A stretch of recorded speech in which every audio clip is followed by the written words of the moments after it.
क्या कहा तुम्हारी बीवी ने? कि जब तुम अपने भ्रम से बाहर आके सत्य जान चुके होगे और तब मैं तुम्हारे पास नहीं रहूंगी। तो जनाब, भ्रम से बाहर तो आप आए ही नहीं, और आपकी बीवी की भी बर्दाश्त करने की सीमा खत्म हो चुकी। इसलिए उस दिन जब लड़ाई के बाद तुम दोनों आइसक्रीम खाने गए, तो तूने सोचा इतनी सारी कसमें खाने के बाद, इतना गिड़गिड़ाने के बाद, इतना भीख मांगने के बाद भी उसने सच नहीं उगला, और उसके सच न उगलने की वजह से तेरे मन में हर क्षण उसके प्रति नफरत बढ़ती गई, और उस बढ़ती नफरत के आवेश में आके तूने घर लौटते समय एक सुनसान गली देखी, उसका हाथ पकड़ा, उसे खींचा, और उसी के दुपट्टे से उसका गला तब तक दबोचता रहा जब तक वो हाथ पैर पटक पटक कर मर नहीं गई। तेरा आवेश खत्म नहीं हुआ, और तू फिर उस लाश को और अंधेरे में घसीटता हुआ लेकर चला गया। हाँ, तुझे वहीं तेरा दूसरा साथी मिला, तुम दोनों ने उस लाश को अच्छी तरीके से बांधकर गाड़ी में डाला। तेरा साथी गाड़ी चलाता है और तू उस साथी के साथ बैठता है, और कुछ दूरी तय करने के बाद तुम दोनों को एक सीवेज दिखाई देता है। हाँ, तुम दोनों गाड़ी से उतरकर उस लाश को सीवेज में डंप कर देते हो। सर, कोई लाश नहीं है। अपने यार के साथ भागिए, वो मेरा विश्वास करो। हाँ, मेरी उससे लड़ाई हुई थी। मैंने गुस्से में उससे वो भी बोला था जो मैं आपको बता चुका हूं। जा, चली जा अपने यार के पास। सर, उसके बाद वो कहाँ गई कहाँ नहीं मुझे सच में नहीं पता। तो फिर तेरी बीवी का दुपट्टा वहां कैसे है सीवेज लाइन के पास? तेरा पड़ोसी छोड़ गया कि हम छोड़ गए? मादरचोद, भ्रमित बुद्धि, सच बोल ले। सर, मैं सच बता रहा हूँ आपको। ये सच बता रहा है तू? मेरी बीवी से मेरी कितनी भी लड़ाई हो, मैं उसे मार नहीं सकता। अच्छा, सर, कौन से दुपट्टे की बात कर रहे हो आप? अभी पता चल जाएगा। Ashish, Trisha. Yes sir. Sir, मुझे तो किसी दुपट्टे के बारे में नहीं पता। सर, दुपट्टा किसका है दुपट्टा? किसका है दुपट्टा? सर, ये दुपट्टा, हाँ।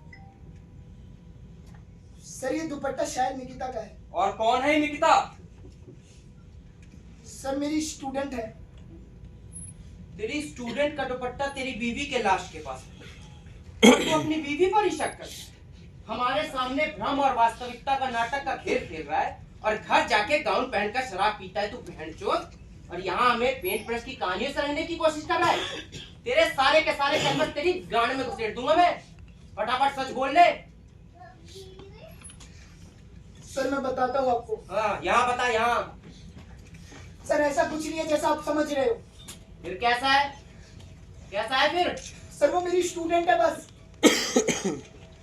हाँ, यहाँ बता।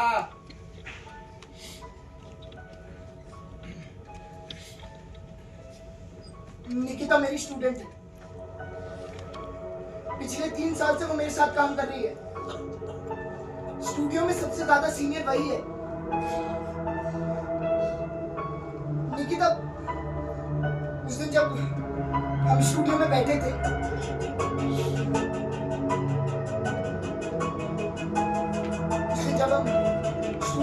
तो निकिता मेरे पास है। और हाय सर। वाओ, फाइनली आपने ये दोनों पोर्ट्रेट अपने स्टूडियो में लगा दिए। ब्यूटीफुल। अच्छा, ये मैंने कंपटीशन के फॉर्म भर दिए हैं, इस पे आप सिग्नेचर कर दीजिए।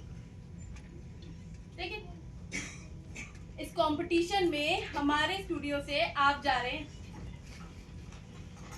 मैंने तुम्हें बताया था ना निकिता, मुझे नहीं करना है ये सब, और तुम्हें तो पता है ना सब कुछ। नो, इस बार कुछ नहीं। You have to do this. अच्छा, एक काम करो, तुम चली जाओ और क्लास में से ले जाओ किसी को। सर, ये देखिए, minimum experience 15 years and I am not eligible. And you know that ना, ये नेशनल कंपटीशन है, इतनी अच्छी अपॉर्चुनिटी ऐसे नहीं जाने देते। आप साइन कीजिए।